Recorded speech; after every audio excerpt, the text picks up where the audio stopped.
औरत का शरीर, उसकी नग्नता 55 किलो मांस से कहीं ज्यादा है। औरतें अगर लेगिंग्स भी पहनती हैं तो पुरुषों को उत्तेजना हो जाती है, लेकिन पुरुष कैसे भी अपनी आधी टांगे खुली करके घूमता रहता है। उनके शरीर को लेकर कोई उन्हें जज नहीं करता। सेक्सुअलिटी से जुड़ी जानकारी लोगों को गलत तरीके से दी जा रही है। जैसे सुंदरता देखने वालों की आंखों में होती है, वैसे ही पॉर्न भी देखने वालों की आंखों में ही होता है। कोई भी बच्चा जो अपनी माँ को नग्न देखता है कभी भी किसी औरत के शरीर को प्रताड़ित नहीं करेगा। इसलिए औरतों के शरीर और सेक्सुअलिटी को लेकर जो गलत धारणा बन गई है, उसे खत्म करने की वैक्सीन घर से ही शुरू की जानी चाहिए। साल 2020 केरला की रहने वाली एक्टिविस्ट रेहाना फातिमा का एक सेमी न्यूड वीडियो वायरल हुआ। अभी अभी जो कुछ आपने सुना वह इसी वायरल वीडियो का फेसबुक कैप्शन था। इस वीडियो पर काफी बवाल हुआ। वीडियो को अश्लील बताया गया, असभ्य कहा गया। इसके बाद केरला पुलिस ने रेहाना के खिलाफ केस दर्ज कर दिया। मामले की जांच हुई। एर्नाकुलम के एडिशनल सेशन कोर्ट में रिपोर्ट फाइल की गई। रेहाना कोर्ट के सामने पेश हुई और उन्हें बेल दी गई। इसके बाद रेहाना की ओर से इस मामले को खारिज करने की अर्जी दी गई, लेकिन उनकी अपील खारिज कर दी गई। एडिशनल सेशन कोर्ट के उसी आदेश को केरला हाई कोर्ट में चुनौती दी गई थी। रेहाना के खिलाफ यौन अपराधों से बच्चों के संरक्षण अधिनियम 2012, पॉक्सो सूचना प्रौद्योगिकी अधिनियम आईटी एक्ट 2000 और किशोर न्याय, बच्चों की देखभाल और संरक्षण अधिनियम 2015 की धाराओं के तहत चार्जशीट दाखिल की गई थी। तो ऐसा क्या था इस वीडियो में जिस पर इतना हंगामा बरपा, बताते हैं। इस वीडियो में रेहाना टॉपलेस थी। उनके 2 छोटे बच्चे, एक बेटा और एक बेटी ने उनके शरीर के ऊपरी हिस्से पर पेंटिंग की थी। रेहाना के मुताबिक उन्होंने ये वीडियो ये बताने के लिए बनाया था कि औरत को समाज के सामने अपने शरीर और सेक्स को लेकर ओपन होने की जरूरत है, उस समाज के सामने जहां सेक्स और न्यूडिटी को टैबू माना जाता है। इस वीडियो के साथ उन्होंने hashtag body art and politics भी लगाया। लेकिन आज यानी कि 3 साल बाद हम आपको इस वीडियो, इस केस के बारे में बता क्यों रहे हैं। दरअसल केरला हाई कोर्ट ने रेहाना के खिलाफ दर्ज हुए मामले को खारिज कर दिया है। कोर्ट ने कहा कि न्यूडिटी का मतलब हमेशा अश्लीलता नहीं होता। 5 जून को आए केरला हाई कोर्ट के फैसले में कहा गया, यहाँ एक ऐसा मामला सामने आया है जिसमें एक मां ने पितृसत्तात्मक रूढ़िवादिता को चुनौती देने की कोशिश की। उसके खिलाफ आपराधिक मुकदमा चलाया गया। आरोप लगाया गया कि महिला ने यौन संतुष्टि के लिए अपने ही बच्चों का शोषण किया। अपने बच्चों के साथ एक मां का बॉडी आर्ट प्रोजेक्ट आपराधिक मामला बन गया।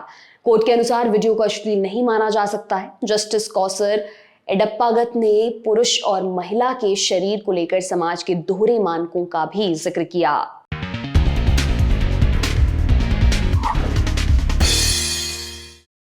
नमस्कार, मेरा नाम दिव्यांशी है। आप देखना शुरू कर चुके हैं दी लंदन टॉप का महिलाओं से जुड़ा खास प्रोग्राम ज़नाना रिपब्लिक। मेरे साथ है इंडिया टुडे के एग्जीक्यूटिव एडिटर, मेरी को होस्ट प्रीति चौधरी। बहुत स्वागत है प्रीति आपका इस एपिसोड में। आज के इस एपिसोड में हम बात करेंगे इस हफ्ते आई महिलाओं से जुड़ी 2 जरूरी खबरों से। पहले बात होगी केरला की एक्टिविस्ट रेहाना फातिमा के केस की, जिसका जिक्र हमने शुरुआत में किया। फिर बात करेंगे पहलवानों के प्रोटेस्ट की नई अपडेट्स पर। शुरुआत करते हैं आज के पहले मुद्दे से। प्रीति, केरला की एक्टिविस्ट रेहाना फातिमा पर उनकी वीडियो, जो सेमी न्यूड वीडियो उन्होंने 2020 में अपलोड की थी, टॉपलेस वीडियो थी। उनके 2 छोटे बच्चे, एक बेटा और बेटी, उनके शरीर पर पेंटिंग कर रहे थे। रेहाना के मुताबिक उन्होंने वीडियो एक मैसेज देने के लिए बनाया था कि औरत को समाज के सामने अपने शरीर और सेक्स को लेकर ओपन होने की जरूरत है। इस पर खूब बवाल हुआ। रेहाना पर केस दर्ज हुआ, तमाम आरोप लगे, पॉक्सो एक्ट तक लगी।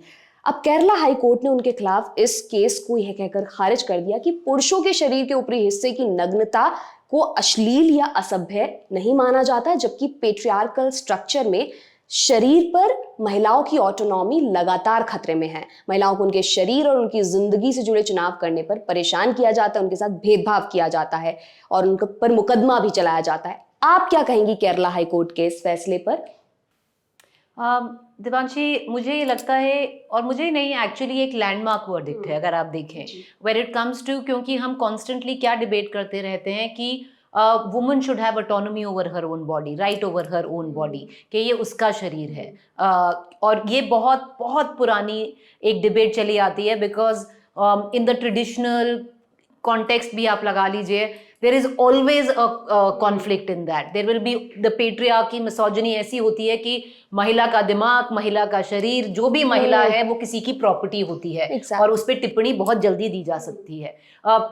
I feel it's a landmark verdict. It breaks the barrier where मतलब जहाँ पर जो सोच होती है हम सब की, जैसे हम सोचते हैं उसके बारे में, और ये सब अगर कोर्ट से आता है ना, इजीली एक्सेप्टेबल हो जाता है अगर ये कोर्ट आपको कहता है। क्योंकि मैं और आप चाहे कितना बोलते रहें कि उसके साथ गलत हुआ, पर जब तक कोर्ट ये नहीं बोलती कि इसके साथ गलत हुआ है, आप थोड़ा ज्यादा सुनते हैं क्योंकि कोर्ट ने कहा है ये।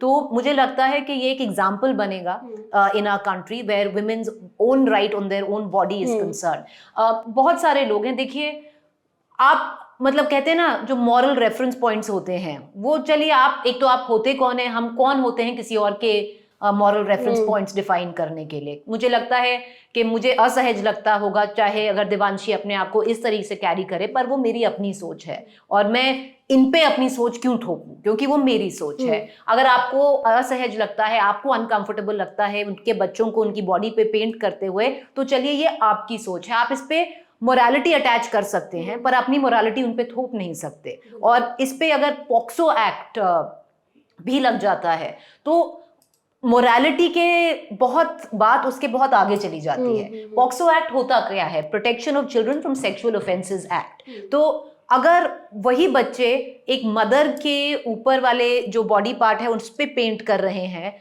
वो सेक्सुअल ऑफेंस हो गया। अगर वही बच्चे उनके फादर पे पेंट कर रहे होते, वो सेक्सुअल ऑफेंस एक्ट नहीं होता। वो एक बहुत नॉर्मल पिक्चर होती तो पता नहीं कितने लोग शेयर भी कर रहे होते उसको, आगे बढ़ा रहे होते सोशल मीडिया पे, इतनी जजमेंट उस पे नहीं होती। तो मुझे लगता है as order coming from the court, as a judgement coming from the court, बहुत वेलकम है, हम सबको वेलकम करना चाहिए। और जो वेलकम भी नहीं कर रहे हैं उनको जरूर जजमेंट पढ़नी चाहिए जी। क्योंकि आप चाहे आपको लगे हो ये क्या हो गया, हमारा समाज कहाँ जा रहा है, अब तो मतलब लड़कियां बिना कपड़ों के घूमेंगी, ऐसे कितने सारे सोशल मीडिया पे कमेंट्स आते हैं। आपको पढ़ना चाहिए, जजमेंट काफी बढ़िया जजमेंट है जी। तो अल्टीमेटली मतलब मुझे थोड़ा जैसे ऐसे ही चलती है ना, जो कहते हैं विमेन राइट्स की जो गाड़ी होती है धीरे धीरे ऐसे ही चलती है, क्योंकि हम और आप कुछ भी कर लें, जब तक कोई कोर्ट ऊपर से कुछ नहीं आता है ना, वो चीजें बहुत जल्दी एक्सेप्ट होती हैं और चेंज होती हैं। ये एनलाइटन जुडिशरी का एक एग्जाम्पल है। रिहाना ने जब 3 साल पहले वीडियो अपलोड की थी, उसके कैप्शन में लिखा था कि कोई भी बच्चा जो अपनी माँ को नग्न देखता है कभी भी किसी औरत के शरीर को प्रताड़ित नहीं करेगा, इसलिए औरतों के शरीर और सेक्सुअलिटी को लेकर जो गलत धारणा बन गई उसे खत्म करने की वैक्सीन घर से ही शुरू की जानी चाहिए। प्रीति, मुझे लगता है बहुत ही एक जरूरी टिप्पणी जो उन्होंने अपने फेसबुक कैप्शन में की थी कि जब हम नॉर्मलाइज कर देते हैं उसको नॉन सेक्सुअल वे में, शरीर को, महिला की ऊपरी बॉडी को या महिला के शरीर को मैं अगर कहूं तो एक असर पड़ता है। अगर बचपन से ही उस तरह से बताया जा रहा है, देखा जा रहा है बच्चे द्वारा, तो उस पर एक नॉर्मल, वो न्यूट्रल तरीके से उन चीजों को देखेगा। मैं आपसे भी थोड़ा सा जानना चाहती हूँ कि आप क्या सोचती हैं इस बारे में। सेंसिटाइजेशन होता है क्योंकि फिर आप इसको एक सेक्सुअल कॉनोटेशन में नहीं लेते। फिर मैं एक पैरेलल एग्जांपल दूंगी, breast feeding, public breast feeding. हम इंडिया में बहुत शेमफुल एक्ट कहा जाता है कि आप मतलब कि अगर आप एक रेस्टोरेंट में हैं, आपका बच्चा है, आपको हर घंटा 2 घंटा उसको फीड करना है, तो आपको बाथरूम जाना चाहिए। आप सबके सामने बच्चे को कैसे फीड कर सकती हैं, इतने लोगों को इतना बुरा लगता है।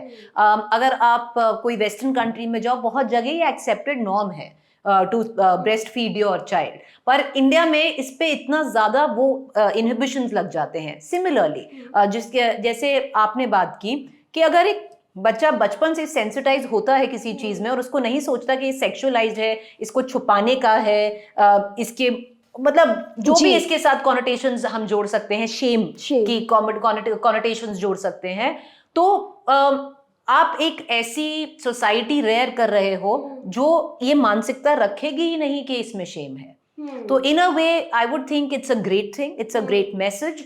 अब मैं फिर से यही बोलूंगी, बहुत सारे लोग हैं कि चलो आपको करना है आप अपने घर में करिए, आपको फेसबुक पे क्यों डालने की जरूरत है, आपको सोशल मीडिया पे क्यों डालने की जरूरत है। ठीक है, I think as a society we need to be accepting, चाहे उन्होंने ये पब्लिसिटी स्टंट भी किया हो, even if it is a publicity stunt, lot of people say it's for publicity, even if it is to grab eyeballs, ultimately the messaging is good in this. I feel जो message जा रहा है वो तो ठीक ही जा रहा है ना भाई, कर लो, आपको पब्लिसिटी करनी है तो। बहुत बहुत शुक्रिया प्रीति, इस विषय पर खुलकर आपने अपने विचार रखे। अब आ जाते हैं आज के दूसरे मुद्दे की तरफ। पहलवानों से जुड़े कई अपडेट्स इस हफ्ते भी सामने आए। प्रोटेस्ट का भविष्य क्या होगा, सरकार से बातचीत के बाद क्या हुआ, माइनर पहलवान ने अपनी एफआईआर वापस क्यों ली, पूरा सच क्या है, एक एक कर सब जानते हैं। प्रीति, स्पोर्ट्स मिनिस्टर अनुराग ठाकुर से पहलवानों ने बात की। इससे कुछ दिन पहले गृह मंत्री अमित शाह से भी पहलवानों ने मुलाकात की थी। 15 जून तक प्रोटेस्ट सस्पेंडेड है। आपको क्या लगता है कि चीजें किस दिशा में आगे बढ़ेंगी? देखिए, अभी तो जैसे सस्पेंशन हो गई है 15 जून तक जी, क्योंकि खिलाड़ियों को एक प्रॉमिस दिया गया है कि एक चार्जशीट फाइल होगी 15 जून तक। अगर देखते हैं चार्जशीट फाइल होती है कि नहीं होती। पहला हिस्सा अगर हम देखें कि जो पॉक्सो एक्ट है, अब उनमें से 7 में से एक लड़की माइनर थी। जब उन्होंने 2 एफआईआर हुई है 7 लड़कियों के बयान पर, एक एफआईआर पॉक्सो के अंडर हुई है। और अगर ये लड़की ने बयान बदला है, जो बदल दिया है, फादर ने कंफर्म भी कर दिया है कि बयान उसने गुस्से में दिया था, सेक्सुअल ऑफेंस नहीं है। तो अगर सेक्सुअल ऑफेंस नहीं है, इस पे ना एक बहुत नैरेटिव और स्पिन दिया जा रहा था कि अब पॉक्सो केस हट जाएगा। ऐसा नहीं होता है। अगर आप बच्ची ने बयान भी बदला हो, एक तो दिल्ली पुलिस इसको नहीं बदल सकती है। दिल्ली पुलिस को ये POCSO case investigate as POCSO case ही करना होगा। ये सिर्फ एक कोर्ट है, जो कोर्ट इसमें इसको देखकर शायद रूल आउट कर सकती है कि पॉक्सो ऑफेंस नहीं हुआ क्योंकि बच्ची ने बयान बदल दिया। पर बहुत सारे एग्जाम्पल्स ऐसे भी हुए हैं हमारी कंट्री में। उत्तराखंड का मैं एक रिसेंट एग्जाम्पल दूंगी, जो बच्ची और उसकी माँ ने दोनों ने बयान बदला था। पहले उन्होंने एक बयान दिया कि सेक्सुअल ऑफेंस था, फिर उन्होंने बयान वापस लिया कि सेक्सुअल ऑफेंस नहीं था। तभी भी जो कोर्ट था, उन्होंने उनके बयान को नजरअंदाज करके और जो अक्यूज था इसमें कन्विक्ट हुआ था। तो बहुत सारे केसेस हैं कि जब आप अपना बयान भी बदल लो, कोर्ट के ऊपर होता है कोर्ट कैसा डिसीजन ले इसके ऊपर। तो अब देखते हैं कोर्ट क्या डिसीजन लेता है। अब बात आई चार्जशीट की। अगर चार्जशीट होती है, अगर 15 जून तक चार्जशीट होती है, इसका मतलब क्या होता है? चार्जशीट हुई तो देवांशी मतलब साफ है कि जो भी इनमें से ऑफेंसेस हैं, चाहे पॉक्सो हो चाहे दूसरी एफआईआर हो, वो जितने भी ऑफेंसेस हैं उसमें जेल तो जाना पड़ेगा। तो अगर चार्जशीट होती है तो इन ऑल प्रोबेबिलिटीज जेल जाएंगे।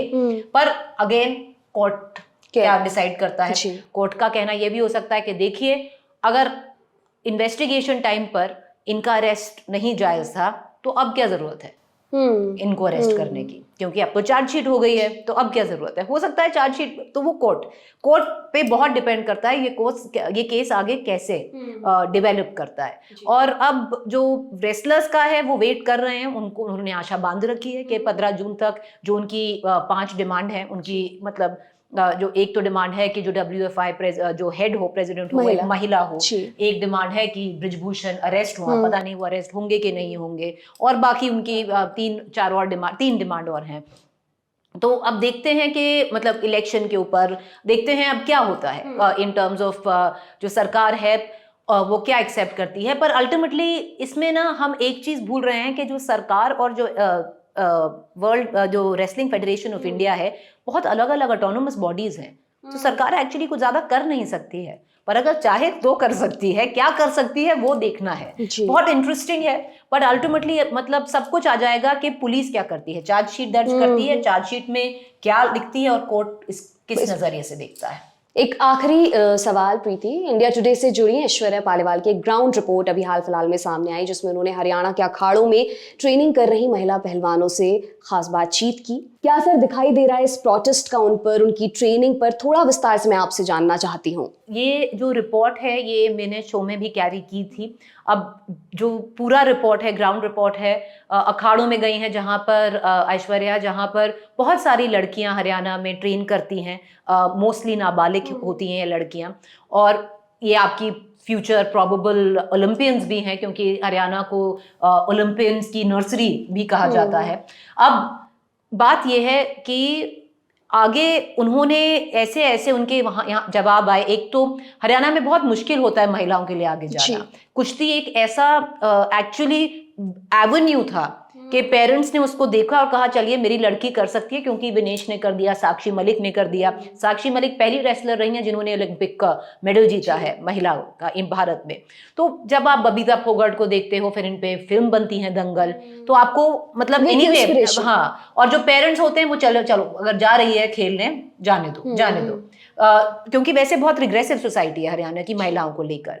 तो अब फिर एक डर पैदा हो गया जो पेरेंट्स हैं। अब वो पेरेंट्स का डर बच्चों पे भी आ रहा है, और बहुत गुस्सा है इन लड़कियों में। और गुस्सा बहुत अच्छी चीज है, मुझे लगता है डर से ज्यादा गुस्सा बढ़िया चीज है, क्योंकि डर आपको अखाड़े में आने से बंद करता है, पर जो गुस्सा होता है ना वो अच्छी चीज है, क्योंकि बहुत सारी लड़कियां सोचती हैं क्या क्या नहीं किया इन लड़कियों ने, इनकी बात क्यों नहीं सुन रहे हो। तो एक वो रेज है, एक आंगस्ट है, बढ़िया है, रेज और आंगस्ट हमेशा बढ़िया होता है मुझे लगता है। पर अल्टीमेटली जो कुश्ती होती है ना वो एक कॉन्टैक्ट स्पोर्ट होता है, उसमें आपको जो आपके कोच होते हैं, जो आपके सीनियर जो आपको सिखाते हैं, इम्प्लिसिट ट्रस्ट और इम्प्लिसिट फेथ की बात होती है कि अगर वो आपको छू रहे हैं वो उस तरह से छू रहे हैं कि आपको उन पे ट्रस्ट हो कि उनके दिमाग में कुछ और नहीं है। तो इन चीजों से वो ट्रस्ट ब्रेक होता है, और जब ट्रस्ट ब्रेक हो जाता है एक कॉन्टैक्ट स्पोर्ट लाइक कुश्ती में, तो एक बच्ची कैसे ट्रेन करे आगे, अगर उसके दिमाग में हर टाइम यही बात घूमती है। तो बहुत ट्रॉमा भी है इन लड़कियों में, और जैसा इन खिलाड़ियों के साथ हुआ, ओलंपियंस हैं, इनको तो लगता है कि एक जो लड़की ट्रेन कर रही होती है उसको लगता है कि मेरा एंड गोल क्या है, एक मेडल लाना ओलंपिक्स में। और फिर इन्होंने देखा है यही महिलाएं जो साक्षी जो मेडल लेके आई हैं, उनको जैसे बेरहमी से इनको घसीटा गया, इनको पुलिस वैन में डाला गया तो एक सेंस ऑफ डिस्ट्रस्ट कहते हैं वो बढ़ रहा है। बहुत बहुत शुक्रिया प्रीति, आपने इन दोनों विषयों पर अपने विचार रखे। हम अपने दर्शकों से अब बात करेंगे अगले हफ्ते, तब तक के लिए देखते रहिए दी लल्लन टॉक। बहुत बहुत शुक्रिया।